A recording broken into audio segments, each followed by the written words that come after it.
There's a lot of details in the final chapter of Attack on Titan, and being the giant Attack on Titan fan you claim to be, you probably think you've noticed them all and have got nothing to learn from me, so I'm gonna put you to the test and blast through every detail I picked up, and you can tell me if you happen to catch them all, or if in reality you actually suck.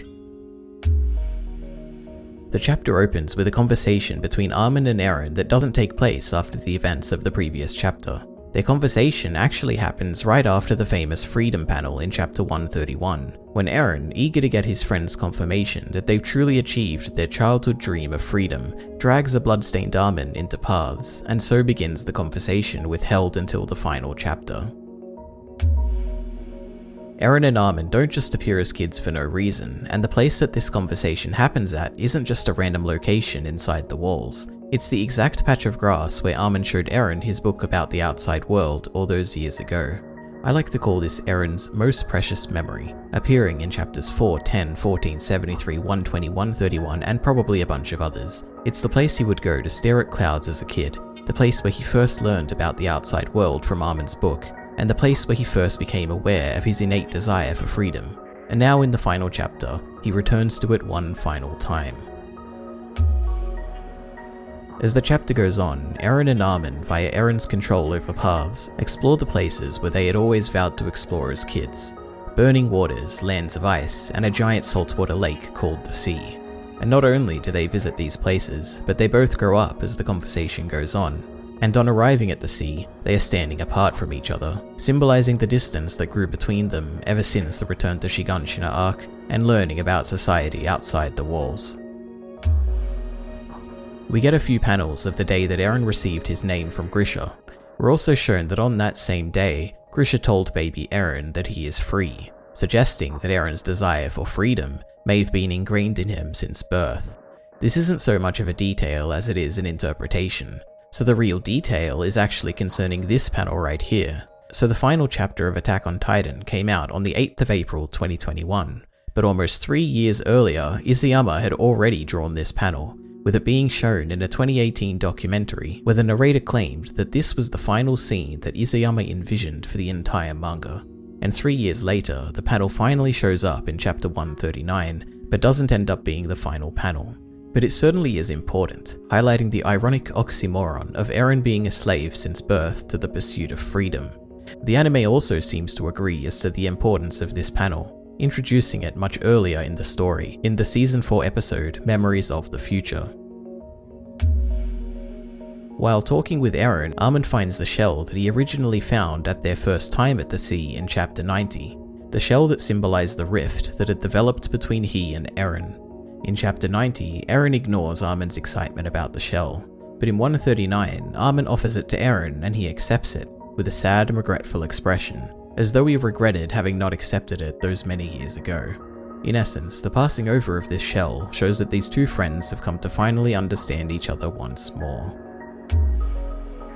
The markings on Eren's face that appear right as his conversation with Armin comes to a close are just like the markings that appear at the end of Mikasa's fantasy in 138.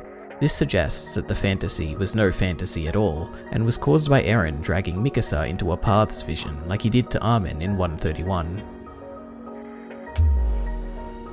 In Eren's final words to Armin, he says that humanity will be saved by you, Armin. This is a callback to chapter 84, Midnight Sun, where Eren is pleading for Levi to save the burnt Armin. It's not me or the commander who's going to save humanity, it's Armin. Annie refers to Eren as a suicidal blockhead. This was a common nickname used for Eren by the 104th Training Corps, and Annie even uses this verbatim in chapter 31, when she's refusing to enter the tunnel. I doubt a brave suicidal blockhead like you could ever understand the feelings of a feeble maiden like me. While dedicating his heart to his fallen friends, it's easy to miss, but Levi sheds a tear. So it's obvious that Gabi tackles Falco here, but in the background you can also see Jean and Connie consoling each other after seeing Sasha for the final time. Secretary Muller demands that the Eldians prove themselves to be human. Can you prove that to me, right here and now? Are you human or are you Titans? This is a callback all the way back to chapter 10, where Eren, Mikasa and Armin have been cornered by the garrison after Eren's first transformation in Trust. The captain of the garrison's elite forces demands a response from Eren. "I'll ask you plainly, what are you, a man or a titan?" Armin then gives an impassioned speech that ultimately has no impact, but in chapter 139, Armin's speech reaches Muller and the Eldians are saved because of it. Ymir appears as an adult for the first time since her death. See my video on Mikasa's headaches if you're interested as to why. The Battle of Heaven and Earth ends with a page of Ymir and Mikasa embracing the ones they loved, but for those of you reading digitally, you may not have noticed that in the volume release, you literally have to turn the page to see a paralleled embrace by Historia of her daughter. It's a neat meta trick to simulate the turning over of a new leaf. And yes, it is Historia's daughter, by the way, not her son like some people thought, at least according to Izuyama's draft of the chapter. The time skip starts with Historia's daughter's 3rd birthday. This means that she was born on the exact day of the Battle of Heaven and Earth. If we win, we live. If we lose, we die. If we don't fight, we can't win. Fight, fight. These words narrated in chapter 139 are a direct callback to what I like to call Eren's mantra. The origin of this mantra is all the way back in chapter 6, where Eren is telling Mikasa that she has to fight the kidnappers that killed her parents. "If you don't fight, we're gonna die. If you win, we live. If you don't fight, we can't win. Fight, fight." This gets repeated a few times throughout the story, most notably by Mikasa and Eren at the end of chapter 106. What's interesting about the inclusion of this speech in 139 is that Historia is the one who has written the words that are being spoken. What this implies is open to interpretation.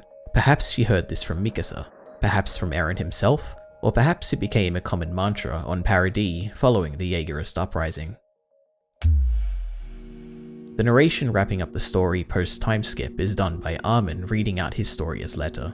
It's not really a manga detail per se, but it's interesting that Armin's the one to give this narration, considering that he was the one to give the opening narration to the story in the anime.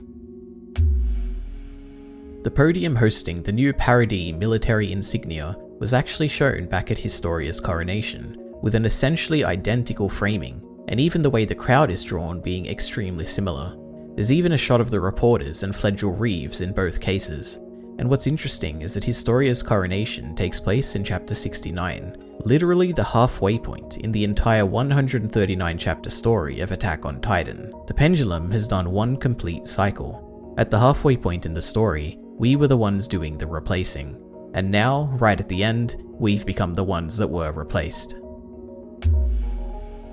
Rallying at the military assembly of the nation of Eldia's Jaegerist army, one dark-haired, glasses-wearing tall man is cheering louder than anyone else. He is the centerpiece of our attention, an ambassador for highlighting the fanatical nature of the soldiers of the Eldian army. But what if he isn't actually that at all? Back in chapter 125, Shardus gives the following command to the pupils that owe him their lives. "Do as the Jaegerists say, don't you disobey them. The likes of you wouldn't be able to protect anyone but yourselves anyway. Stay here and join them, but the day will come for you to rise up. Until then, don't ever lose sight of who you are." But this narrative thread appears to have been completely dropped, right up until the final chapter, where the dark-haired, glasses-wearing, tall Surma, one of the recipients of Shardus' speech, is shown putting on a fanatical act, waiting for his day to rise up in rebellion. Despite the change in military insignia with Eldia's Jaegerist uprising, Historia still wears the old military crest on her pendant. On the ship ride to Paradis, Jean is making sure he is well groomed, as though he wants to make a good impression for someone back on the island.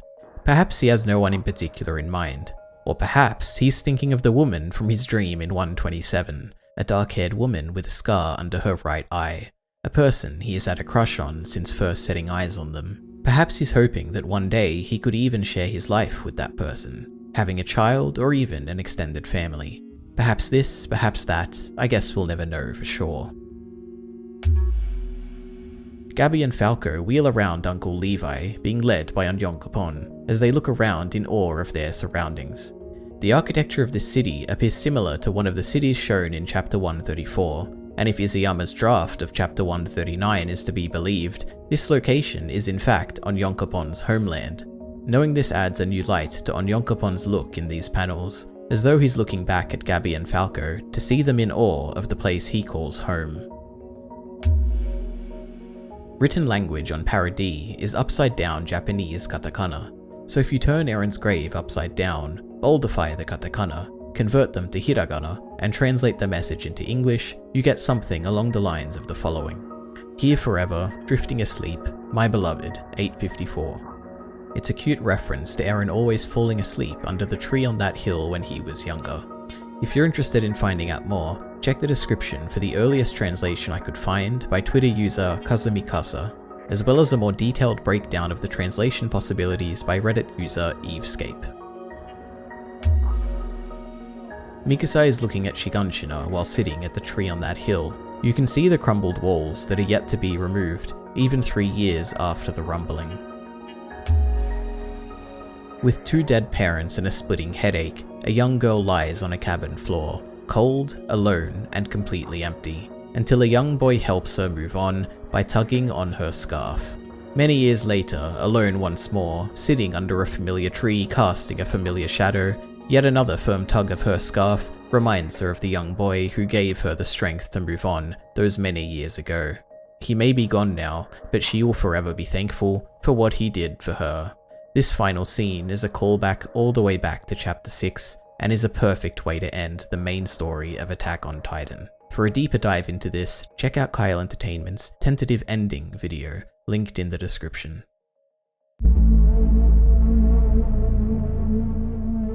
In Mikasa's lifetime, the world of Paradis has been modernized, with completely different architecture, cranes, roads, cars, and even electricity to power traffic lights and streetlights. And in an unknown number of years following her death, the entire city has been torn down and completely rebuilt, with hyper-modern skyscrapers and entirely new road layouts. There's stealth bombers in the sky and anti-aircraft missiles mounted. The tree on that hill grows larger as time goes on. If you pay real close attention, you can actually see just how much ridiculously bigger it grows between Mikasa's death and the bombing of Paradis. Just look at these rings around the tree in the first panel versus how tiny they look in the second. We then also get one final time skip, where we see the tree has sprouted a forest around it, with a striking resemblance to the forest of giant trees back in the female Titan arc. According to the publicly available information at the end of chapter 24, there's a few forests of giant trees both inside and outside the walls. It's certainly interesting that burying the head of the founding Titan happened to sprout this one. Hopefully every single person listening right now already noticed the final detail in the epilogue, which is that the final panel of Attack on Titan mirrors the one of Ymir at the tree where the Titans were first introduced to the world 2,000 years before Eren's story began. The final volume bonus, Attack on School Casts, also has a few random details.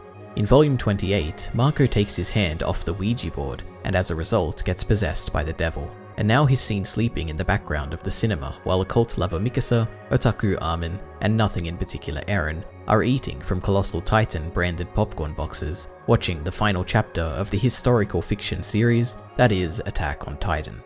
When they leave the cinema, you can also see an adult Ymir with her 3 daughters. And that's it. Every detail I could think of that was worth sharing about chapter 139 of Attack on Titan. How did you do? Did you get them all? Oh, you did? Well, I don't care at all.